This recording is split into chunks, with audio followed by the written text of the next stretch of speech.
পশ্চিমবঙ্গে ভোট মাত্র আর ৩ মাস বাকি আছে, কিন্তু কোনো দলই ঠিকমতো কর্মসংস্থান, স্বাস্থ্য পরিষেবা বা অন্যান্য উন্নয়নমূলক যে কোনো প্রকল্পের কথা এখনও ঘোষণাই করলো না।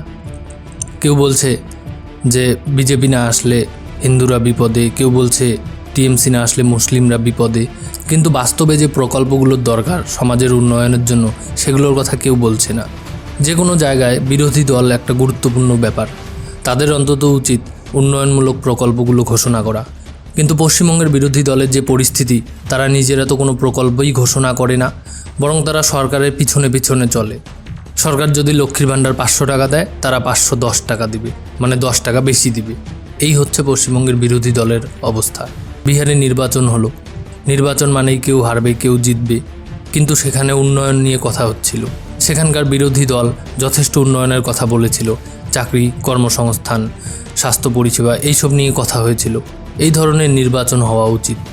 কে জিতেছে কে হেরেছে সেটা পরের ব্যাপার, কিন্তু পশ্চিমবঙ্গে এখনও কোনো উন্নয়নমূলক প্রকল্পের ঘোষণা সরকার পক্ষ বা বিরোধী পক্ষ কেউই করলো না।